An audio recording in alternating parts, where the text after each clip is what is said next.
dog in the street.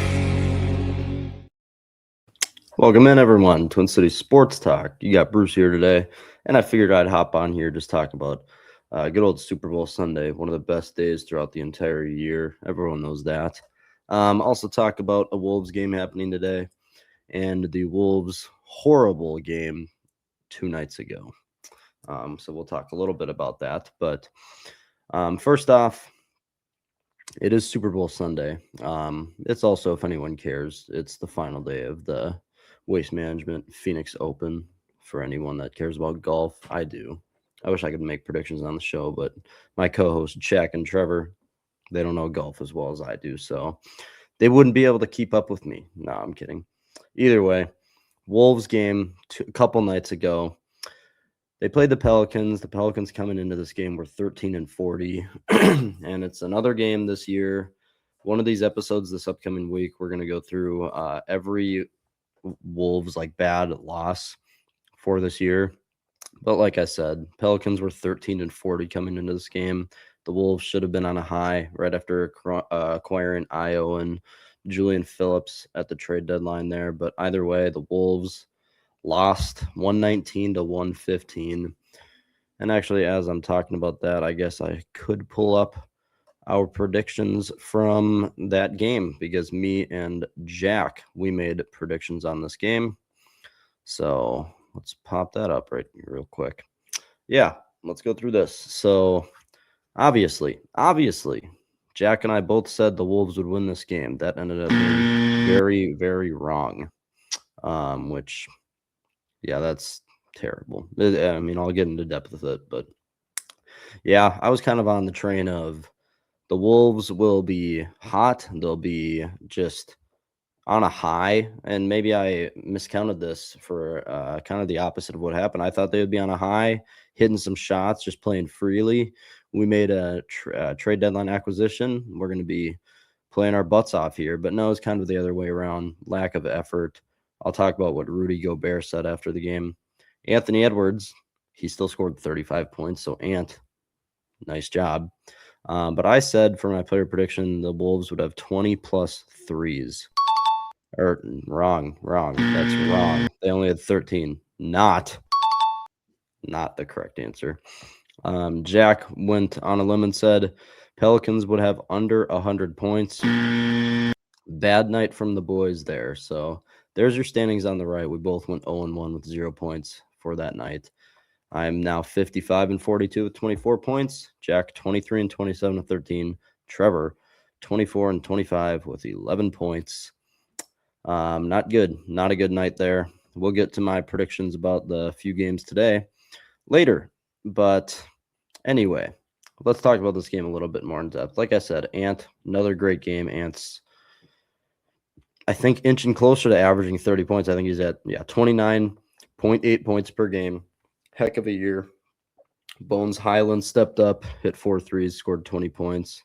But Dante DiVincenzo continues to be a dud on the offensive side. Super inconsistent. Also, Jaden McDaniels. Horrible night from Jaden. Went 13 for 40 from 3. Julius Randle 0 for 5. Dante 2 for 7. Jaden 0 for 3. Naz Reid 1 for 5 with 7 points in 25 minutes. So that's all you got to hear on the points department there. But if I can pull it up here, I'm going to read exactly what Rudy Gobert said. Well, I actually don't have the exact quote Rudy made. It was pretty much crapping on the team for a lack of effort, really. Here we go. It starts with ourselves, but it seems like we don't have that. So I think at some point it comes from the coaches. It starts with me. If I'm not showing effort, bench me.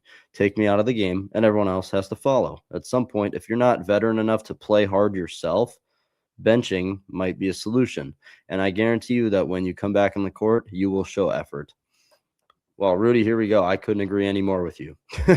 and unfortunately, that's a dying part of sports is when players don't try or don't show the effort that they need to. This is your guys' job to show effort shouldn't be that much to ask, in my opinion, and obviously Rudy's opinion. Rudy had a great game. If I pull up his stat line real quick, Rudy 12 points, 16 rebounds. He was active, 2 blocks. 33 minutes played by Rudy. Really good game from him. And then Finchie replied back to Rudy's quote. I'm well aware of his comments. I'd say a couple things. One is anybody who knows how we do things here knows here's a high degree of accountability. Secondly, I handle all our conversations with each other in-house. Disappointing he felt the need to go outside, but nonetheless, that's been addressed already today. There has never been a team that's won anything meaningful that's substituted their way there. See, I get you can't be subbing your star players out, but here's the thing. You need to show some leadership. Like Rudy said, I'm completely on Rudy's train. Maybe this is a hot take. Maybe people will disagree with me, but I'm completely on Rudy's side here. Like I said, like I was going to say, it's a dying part of sports where if players don't try, you need to be held accountable for your actions. And in this case, your actions are, well, you're going to get benched and you're not going to sulk about it because this is your job. You're a pro athlete. This is all you have to do in life, and you get paid millions and millions and millions and millions and millions of dollars. Try. That's all I ask. That's all Rudy's asking, because Rudy tried his butt off last night. I didn't watch the full game. I watched, I think, the second and third quarter, but Rudy was trying. Ant was trying. I wouldn't say I saw the same from Jaden McDaniels, Naz Reid. Naz Reid looks very lackluster some of the time. I'm excited to see Ayo out there and to help this team out. He should be playing today. I completely agree with Rudy. You got to be held accountable. I get Finchie says you don't win championships if you sub players out, but I would very hardly beg to differ. If you benched some of your guys, you would have gotten harder, better minutes from Berenger, from Jalen Clark.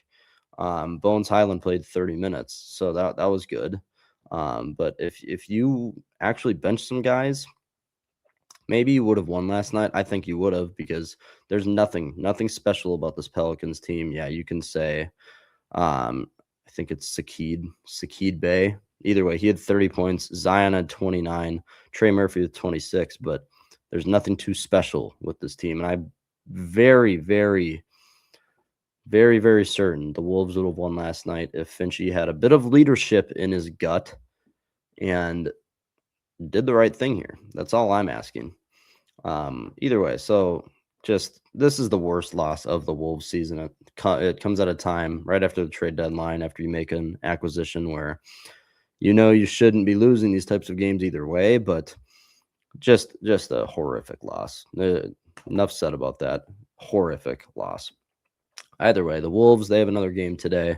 They will be playing the 24-27 Clippers.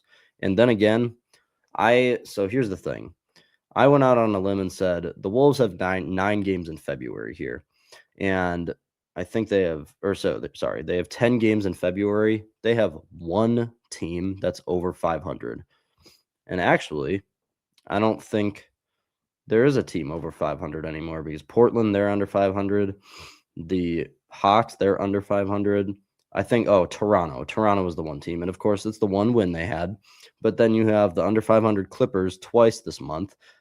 Atlanta, Portland, Dallas, the 76ers, and then Portland again. The Sixers are above 500. So sorry, 2 games out of your 10 that are over 500. If this team was legit and were not playing down to their competition, you should have won. I said they should win 9, or they should go 9-1 over this stretch, is what I said. And now they have started this, maybe the easiest month of basketball, out 1-2, with a loss to Memphis, with a loss to the Pelicans.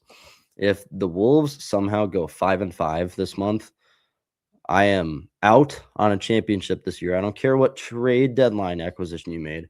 And this is an issue, because this team needs to take things seriously, because you are going to bite yourself in the butt when you go into the playoffs rolling in as like a 7 seed and you have to play in San Antonio for 4 games in a 7-game series, or you have to, I mean, for God's sake, if they keep trending this way where they don't take it seriously, they're going to be stuck playing Oklahoma City as an 8 seed. They're going to be in the play-in.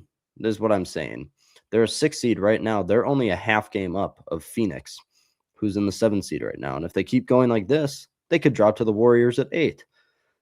Horribleness from the Wolves. Just horribleness. It's not even a word, but I'm going to use it. Horribleness. It's not fun to watch. It's at the point now where we're making predictions where now here's the thing. At the start of the year, they had a ton of these bad losses against Devin Bookerless Suns team and a bunch of others like that. But then they had a point where they won, where they had a very good month. I think it was basically just all of January here, at the end of December going into January. Really good month from the Wolves. So now they brought me to a point where I take them in these easy games here. But now the Wolves are at a point where I am again going to be picking them to lose more often because I can't trust them. They play down and then they play up. You are like a 5th grade basketball team for that matter. That is exactly what it is right now. As far as today, okay, Wolves, Clippers, Target Center here in Minnesota.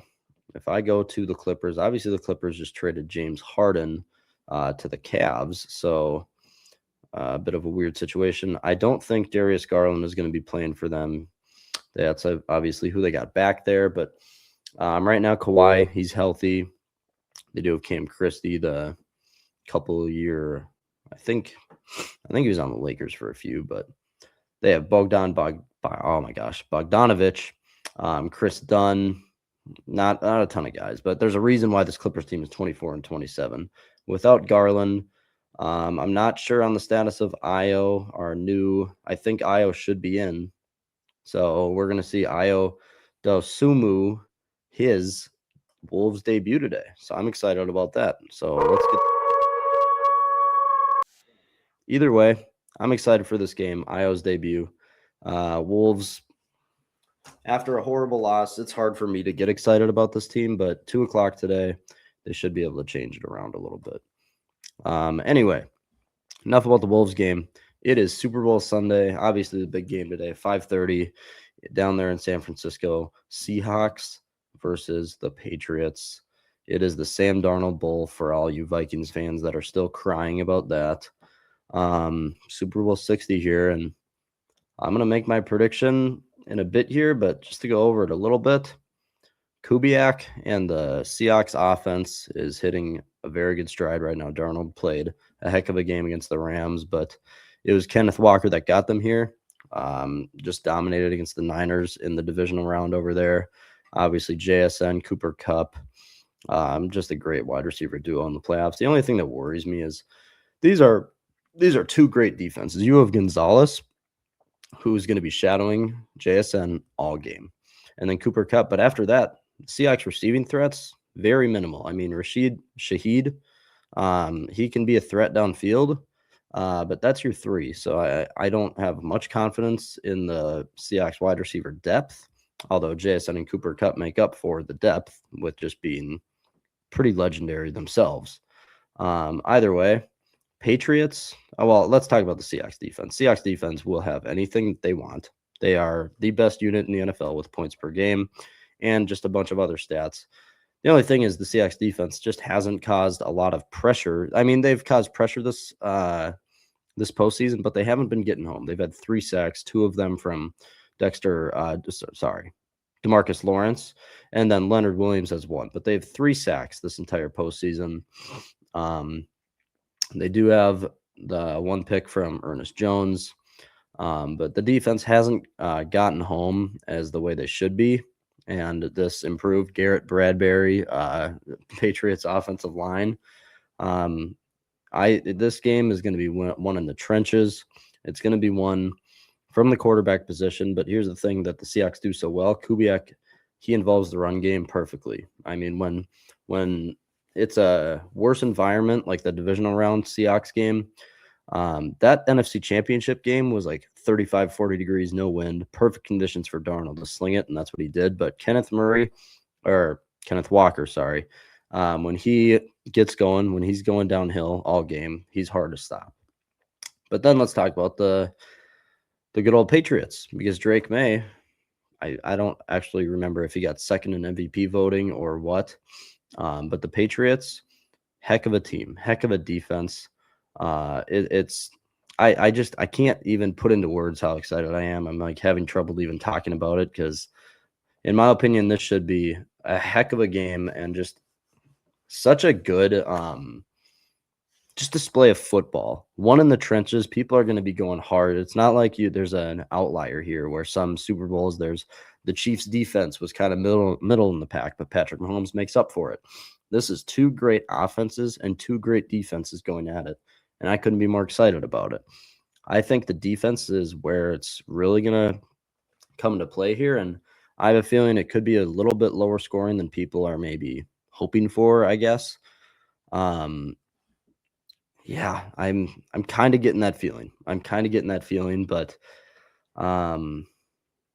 yeah, I think it could be a lot of field goals in this game. Defenses are really going to step up. I mean, it's a Super Bowl. They have one more game to play. These guys are going to be going all in, just bloody knuckles the entire time. Yeah, you know what? I can't even talk about it anymore. I'm going to get to the predictions right now. So for the Wolves game, I don't know why I can't edit this. Yeah, Wolves game.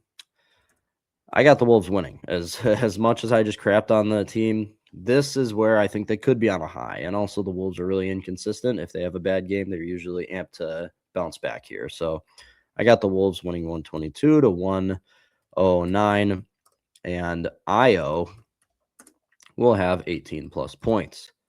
Big debut for him. I think Finchie's going to get him in the rotation right away, and Io's going to show you why he traded for him. 18 plus points for Io.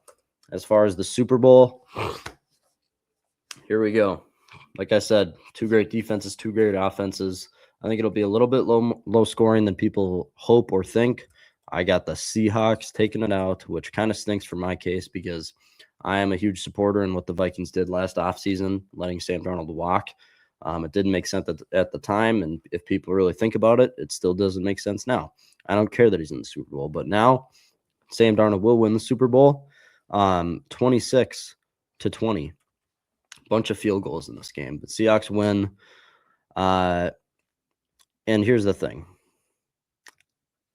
I want Sam Darnold to win for him, but I do not want him to win for the one fact that Vikings fans will not shut up. I'm not attacking anyone here, but the Vikings fans will never rest if Sam Darnold wins a Super Bowl, and we could have had him this year. So I want Sam Darnold to win for him because his career's been such a roller coaster. It's good to see him succeed last year and this year, but that's that. I think there will be 3+ turnovers in this game. Yep, that's it. So Wolves game, I got Wolves winning 122-109. I will have 18 points. Seahawks win 26-20 in a great Super Bowl. 3+ turnovers will happen in this game total. There's your predictions for the day. And that's it for the episode. So everyone, go follow the YouTube, Instagram, TikTok, and Spotify. We'll have a lot more content coming out this week. Twins players reporting in 4 days for pitchers and catchers, and in a week for the rest of the players. So we'll have content about that. Everyone, thanks for watching, and I will see you tomorrow.